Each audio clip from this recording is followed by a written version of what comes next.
Once. Seit einer Woche ist die Fußball-Europameisterschaft voll in Gang und wir haben gedacht, machen wir doch mal exklusiv eine kleine Umfrage bei Prominenten, was sie bis jetzt so von dieser EM halten. Zum Glück ist Freitag. Mit dem Fabian Unterreger.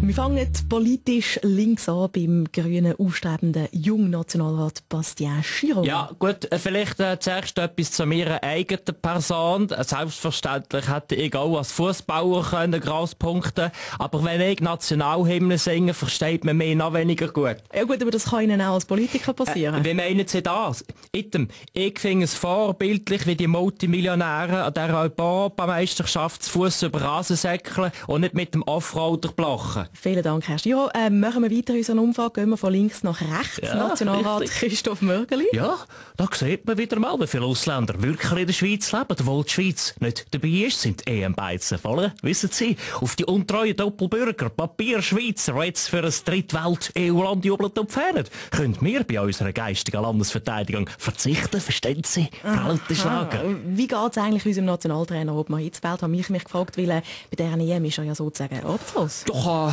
viele jammern ja, dass die Schweiz nicht dabei ist, aber glauben Sie mir, so ist es am besten für alle Beteiligten, vor allem für mich. So habe ich meinen Job immer noch, auch nach der EM. Das können ja nicht viele Nationaltrainer von sich behaupten. Ein verblüffendes Geständnis auch von unserem Roger Federer. Der hat am French Open aus gutem Grund nicht gewonnen. Klar, oder? Ich meine, ich muss etwas klarstellen, oder? Ich habe mich aus Solidarität zur Schweizer Fußballnationalmannschaft nicht an dieser Finalrunde in Paris beteiligt, oder? Und überhaupt, wer will schon Fußball schauen, oder? Das interessiert doch weder meine Fans noch meine Sponsoren. Und wenn sie auch nicht etwas von Tennis würden verstehen, oder? Wüssten sie, wie viele das sind, oder? Ja, jetzt bitte nicht frech werden, Herr Federer. Bleiben wir in unserer Umfrage bei den Schweizer, die den Plausch haben an dieser Europameisterschaft. Der Ex-Mister Schweiz und Bündner Bergbauer Renzo Blumenthal massiv im Fußballfieber. Ich habe auch angefangen, EM zu schauen. Alle Spiele von 1996. Wir in den Bergen müssen nicht immer das Neueste haben und jedem Trend aus dem Unterland nachrennen. Ja, excuse, wenn ich mich schon einmal einmischen wieder. Ich wollte noch fragen, dass es schon seit einer Minute oder feststellen, seit einer Minute bin ich nicht mehr auf Sendung gesehen. Und ich habe meinen Auftritt vor einer Minute sehr gelungen gefunden. Danke, Herr Giro, aber wir brauchen noch jemanden aus der politischen Mitte. Das haben wir jetzt noch nicht gehabt. Präventivmediziner und Nationalrat Felix Gutzwiller, Ihre Fußballfieberkurve? Ja gut, die Veranstaltung ist bis jetzt sehr enttäuschend aus medizinischer Sicht. Schlecht fürs Gesundheitswesen, wenig Verletzte, praktisch kein Blut.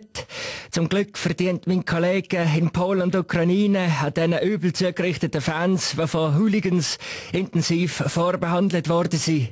Faszination Fußball. Zum Schluss von dieser Umfrage vielleicht noch eine Einschätzung vom Weltwochenchef Roger Köppel. Ein Ball ist Luft in einem Ball. Um was geht's? EM Polen, Ukraine.